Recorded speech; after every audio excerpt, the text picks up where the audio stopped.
Vamos a ver ahora un tema importante que es la continuación del preámbulo que hemos hecho de la historia clínica. Así que vamos a tomar nota de algunas cosas que realmente van a ser muy importantes para poder entender todo este proceso, que significa no solamente el razonamiento clínico, sino a través del razonamiento clínico poder interpretar muchas manifestaciones que tiene el paciente en el lenguaje signo-sintomatológico para poder llegar a un diagnóstico cinético funcional. ¿Ok? Entonces ya hemos concluido en la anterior clase de que la historia clínica no es más que el conjunto de los documentos relativos a los procesos asistenciales de cada paciente, que va a incluir los datos y valoraciones e informaciones sobre su situación y evolución clínica, así como de la identificación de los médicos y de los demás profesionales que han intervenido. Cuán importante es esto, ya que a través de lo que vayamos a hacer, todo va a estar registrado. Cuándo se lo vio, cómo se lo vio, qué tratamiento recibió o no recibió. Entonces, realmente es un documento clave para seguir la evolución de un paciente. Hablando ya de lo que es el arte médico en sí, esta forma de poder llegar a cada paciente, que es un mundo diferente, con un estado de ánimo diferente, cultura diferente, grado de educación diferente, de pronto algunas cosas que son muy particulares de cada ser humano. Entonces ese arte nos va a permitir poder llegar a cada uno, quizás con diferentes palabras, pero para obtener el mismo resultado. La medicina clínica se basa en hipótesis diagnóstica, pronóstico y terapéutica, que surgen y se evalúan en la práctica con el enfermo. Se utiliza un lenguaje particular, que es el lenguaje médico, ¿no? O el lenguaje técnico que tenemos para poder realizar nuestros informes correspondientes y comunicarnos con nuestros colegas. La semiología constituye el primer paso en este proceso, porque va a proporcionar los datos fundamentales para la elaboración de la hipótesis de trabajo, traduciendo el lenguaje del paciente al lenguaje médico. Ahí se construirá un modelo científico de enfermedad. Entonces, si bien en un momento se va a constituir en arte, en poder comunicarse con el paciente y poder identificar todos los signos, sintomatología que presenta, cuando ya se concluye en un diagnóstico, vamos a poder además tener un modelo científico de enfermedad que podemos relacionar con otro para hacer una casuística, hacer bioestadística de algunas alteraciones. Entonces, concluir que el arte y la ciencia van a ir ligados en lo que es la medicina. El proceso del arte médico que sigue la semiología. ¿Por qué es tan importante esto? Porque la decisión médica de qué hacer para ayudar al enfermo se basa en qué. Primero, en empirismo, lo que hemos visto en el razonamiento clínico, experiencia previa o vivencia de casos similares y seguimiento de la evolución. Vamos a continuar con información jerarquizada, consejos de otros profesionales con mayor experiencia, protocolos institucionales y textos diversos. Vamos a tener literatura, vamos a tener colegas que ya tienen experiencia con algún tipo de enfermedad que nosotros recién estamos viendo. Y lo más lindo, además va a haber protocolos que nos van a guiar el camino para poder hacer un tratamiento adecuado. Luego vamos a ver que existe evidencia científica médica de casos muy particulares, ¿no? En sí de todos, pero algunos que parece que no sabemos cómo hacer y qué hacer. Buscamos evidencia científica médica o fisioterapéutica en este caso para poder guiarnos de mejor manera en un tratamiento dado. Y para culminar, proyección de una interpretación fisiopatológica o etiopatogénica, ¿no? Donde es el origen en sí de la enfermedad y cómo altera esta enfermedad al organismo en sí.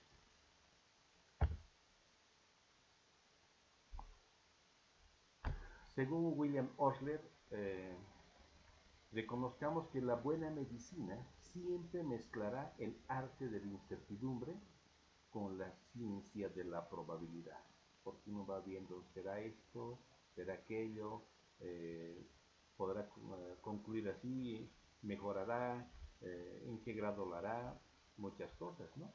Además, esperemos que este balance se incline fuertemente hacia la ciencia y cuando haya una sólida evidencia, que ésta ilumine el camino. Entonces, del empirismo llegando a la parte que es la ciencia. Entonces, este proceso del arte médico, en el cual estamos basando todo nuestro conocimiento, todas las ramas de salud, eh, va a ser una relación asimétrica entre dos seres humanos. ¿Por qué asimétrica? Porque van a ser dos posiciones diferentes en las cuales el paciente, en primer caso, va a pedir ayuda. El médico le ayuda con el poder de su saber, de su conocimiento. En el proceso clínico se transforma al paciente en un objeto de estudio científico. Y la medicina es una disciplina esencialmente ética. Requiere del compromiso de ayudar a quien la solicite y de conocer los límites de la objetivación científica. El débil tiene derechos reconocidos en la ley. Esto quiere decir que en este caso el débil va a ser la persona que está cursando por una enfermedad, ¿no? Pero también hay leyes que van a proteger, así como protegen al profesional médico, también hay leyes que van a proteger la integridad del paciente en sí. Entonces, la historia clínica tipo va a tener diferentes partes que pueden llenar, como hemos visto ya en el ejemplo anterior. Van a tener diferentes contenidos de acuerdo al segmento que vayamos rellenando. Y la primera parte siempre va a ser de los datos generales o la ficha patronímica, depende del texto que ustedes puedan utilizar. En nuestro caso, en el plan global por competencias que yo les compartí ya, tienen al final una guía bibliográfica. Y uno de sus mayores exponentes de esa guía es el de Suros, el libro de Suros de semiología. Es el que ustedes tendrían que tener como base para poder consultar cualquier tema propuesto. ¿Ok? Y luego van a encontrar mucha bibliografía también en línea, en la parte que ustedes quieran consultar mediante Google u otro tipo de páginas. Entonces, esta ficha patronímica tiene datos personales, nombre, edad, estado civil, nacionalidad, ocupación, domicilio, y se va desasociando de acuerdo a cada tipo de historia clínica que tenga un centro en sí. Un hospital, una clínica, un consultorio van a variar, pero van a seguir siempre el mismo modelo, porque es un protocolo que hay que realizar. ¿Okay? Una persona con quien comunicarse, siempre es importante esto. Por ahí el paciente tiene una lipotimia, un desmayo, algo así. La fecha de ingreso, si va a ser a tu consultorio o donde el paciente se presente por primera vez. La anamnesis luego, que va a consistir ya en preguntas que van a estar en relación con la enfermedad del paciente, ¿no? El motivo de ingreso. Entonces vamos a preguntar a la persona y mientras nos comente, orientar hacia el problema principal. ¿Por qué la persona está consultando ese momento?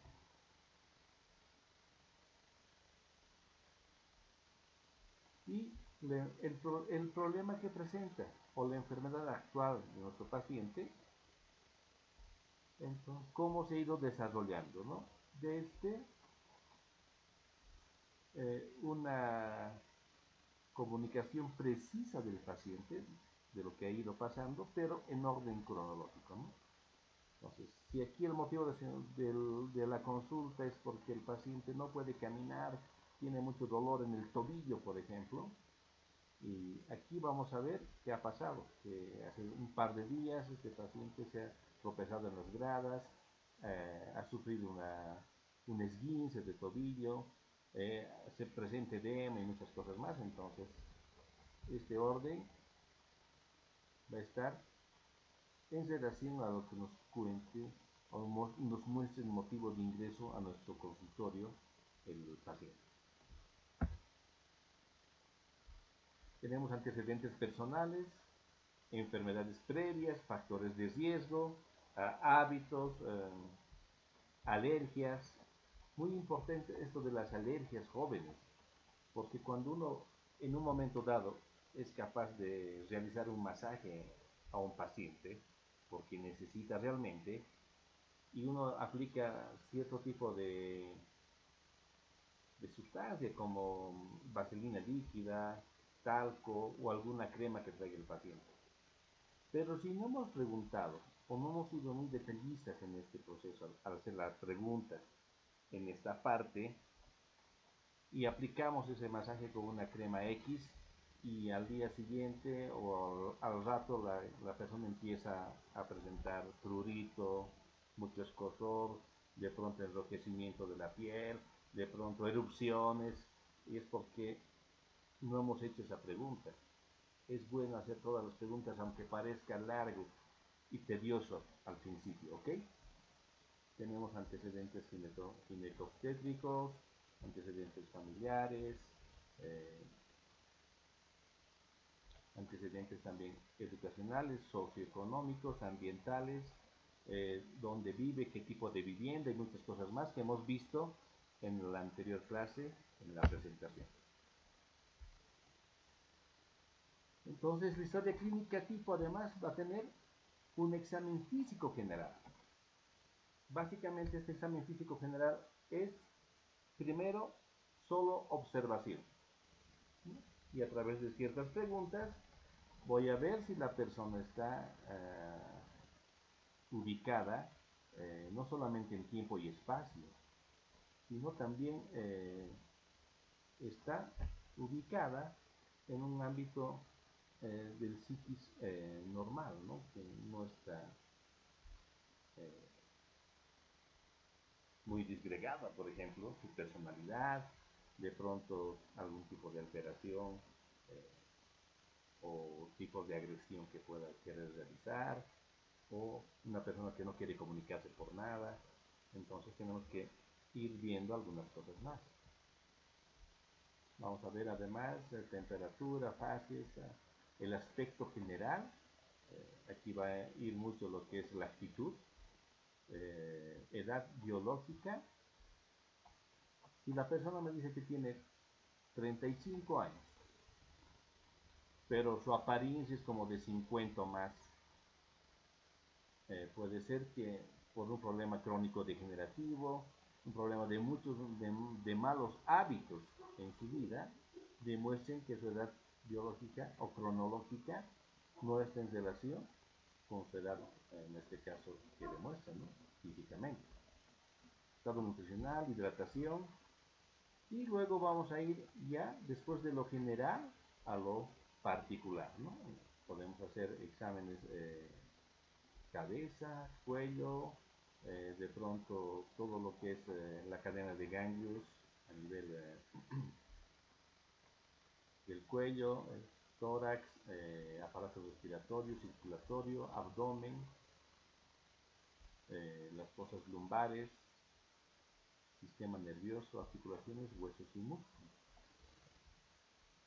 Podemos tener además exámenes complementarios, ¿no? De laboratorio, radiográficos, cardiológicos y otros. Un resumen de la historia para ver qué diagnóstico diferencial podría haber para sacar un pronóstico y una conducta de tratamiento y la evolución correspondiente, de acuerdo a cómo ha ido el paciente evolucionando con la enfermedad. Y si este paciente va a estar internado, habrá seguro una hoja de enfermería con las gráficas correspondientes de temperatura, de líquidos, de signos vitales, las indicaciones médicas que están literalmente haciendo que se cumpla por el cuerpo de enfermería con el paciente, la evolución también de este servicio y obviamente muchas cosas que van añadidas cuando un paciente esté internado. Pero cuando es de manera ambulatoria va a ser simplemente un informe nuestro y una remisión a su médico tratante con un informe correspondiente. Entonces la anamnesis, que va a ser nuestro tema que vamos a tocar desde la próxima clase, es la indagación por medio de una conversación, preguntas acerca de los síntomas y los antecedentes del paciente. Esta parte, la anamnesis, es la base de la relación médico-paciente. Proporciona habitualmente los datos de mayor utilidad diagnóstica, porque si en este momento tenemos una buena fluidez de comunicación con el paciente, nos va a ir contando todo y en detalle de lo que le ha pasado. Pero si por algún motivo se corta esta comunicación, entonces el paciente puede que nos dé datos incompletos, puede que nos dé datos equivocados o simplemente no quiera hablar. Entonces tenemos que ser muy duchos, tenemos que tener mucho tacto para poder iniciar una conversación con una persona que está pasando por un problema de salud o de dolor. Nadie en ese momento está alegre, ni feliz, ni con ganas de conversar a veces, ¿no? Entonces tenemos que tener mucho tacto para poder, y sutileza para poder iniciar la conversación. Además va a determinar la imagen que transmite el médico o el fisioterapeuta que condiciona el relacionamiento posterior.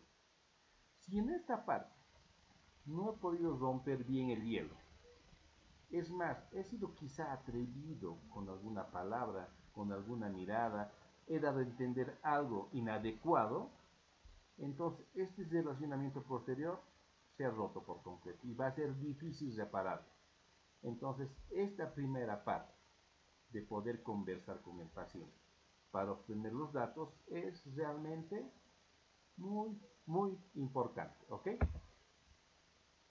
Tenemos además en el lenguaje técnico algunos prefijos que nos van a ayudar a entender algunas cosas. Pseudo, por ejemplo, que va a significar falso. Van a encontrar entonces este prefijo en algunos tipos de nomenclatura que puede describir un médico al remitirnos a un paciente o nosotros al realizar un informe. Cuando hay una articulación falsa, por ejemplo, una pseudoarticulación, ¿no? En ese lugar que no debía existir, hay una especie de articulación falsa, ¿no? Peri, alrededor, ¿no? Alrededor de la zona que estamos tratando, ¿no? Para, más allá de, ¿no? Entonces, por ejemplo, para recordar algo, plano sagital o parasagital cuando está en dirección al acromión y queremos por esa línea hacer otro plano, ¿verdad? Hipo quiere decir poco, hiper mucho, como ya sabemos. Y sufijos muy conocidos también, todo lo que termina en itis va a ser inflamación, todo lo que termina en oma va a ser tumor. Entonces, todo lo que termina en ectasia va a ser dilatación. Cele nos va a referir a una hernia. Ragia, a la pérdida de algo, en este caso en sangre. Rea, flujo de líquidos. Algia, dolor o odinia también. Plejía, parálisis. Parecia, poca fuerza o poca movilidad. Y penia, falta de. Van a escuchar entonces muchas palabras en relación a todo esto. Y para el próximo foro porque tienen que además ver esta presentación. Para el próximo foro, chicos, tenemos que traer a 5 palabras de cada una como ejemplos del uso de prefijos y sufijos, que va a estar en el foro también escrito. ¿Ok? Entonces, este aspecto comunicacional que está dentro de la anamnesis, es necesario tener en cuenta lo siguiente: la actitud profesional primero, respetuosa, cordial, atenta.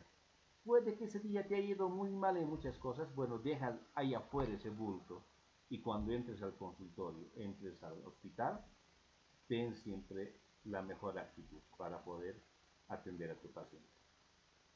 Hay un viejo refrán que dice: 50% de la recuperación de un paciente es tratarlo respetuosamente y con una sonrisa. Entonces, trátalo lo mejor que puedas. Tampoco seas salamero, ¿no? Nada que ver, dentro del parámetro correcto. La comunicación no se produce solamente a través de las palabras. Entonces, si yo estoy hablando con el paciente, pero estoy todo el tiempo con mi celular, el paciente se va a incomodar. Si yo estoy hablando con el paciente, pero me pongo a hacer otra cosa, el paciente puede que quiera irse. Entonces, gestos, miradas, cosas que hagan percibir que la persona está en el lugar correcto y no se sienta que está agredido, que estamos invadiendo su espacio o que estamos queriendo romper o pasar una línea que el paciente puede suponer que estamos haciendo, ¿ok? Todo dentro del mejor parámetro posible. El lenguaje que vamos a utilizar siempre va a ser el lenguaje que el paciente nos puede entender. No le voy a hablar con términos muy técnicos, como hemos comentado hace un par de clases. Y siempre considerar la autonomía del paciente. Si el paciente no quiere dar más datos, no quiere prestarse a tener una evaluación por algún motivo muy particular, respetemos. Le explicamos que es importante el paso que sigue, pero si el paciente no quiere, bueno, anotamos, registramos y listo. Tenemos ya algo, un descargo para nosotros también. ¿Okay? Entonces, lo más difícil del arte médico es esta parte de la comunicación, porque se rompe rápido. Y hay que saberla mantener siempre fluida y no solamente en el inicio, sino a continuación y hasta llegar al final del tratamiento del paciente. De la anamnesis, de la comunicación que va a existir, esta literatura dice que depende el 90% del diagnóstico. Entonces, si me va a comunicar todo el paciente, entonces yo voy a poder también tener los datos para poder resolver su caso. Entonces, además, ¿qué se quiere? Dejar de hablar, saber escuchar y no encauzar ni sugerir. Entonces, el saber escuchar también es muy importante cuando yo escucho y además veo el lenguaje gestual del paciente. Puede que no hable mucho, pero con sus gestos, con la forma en que esa persona me quiere explicar su problema, tengo que entender también de qué se trata. Requiere prestar atención y dar importancia a lo que el paciente dice. Y mirar al paciente a la cara, a veces tocar, constituyen otras formas del lenguaje. Entonces, cuando ya tengo la confianza de poder conversar con mi paciente más fluidamente, en un momento tendré que decir, mire, ahora vamos a hacer este tipo de examen, tengo que palpar esta zona, tengo que percibir si no hay contractura, tengo que encontrar un punto doloroso, ayúdeme por favor. Entonces, como que vamos indicando a la persona qué paso voy a seguir y la persona obviamente va a estar tranquila. Pero si voy y le empiezo a tocar sin haberle comunicado qué voy a hacer, puede que se incomode mucho y se rompa toda esta parte que estoy queriendo ganar para obtener más datos. Entonces, ya para terminar, dentro de los porcentajes del contenido de la comunicación en la anamnesis el 55% contacto visual y comunicación corporal. 38% el tono de voz.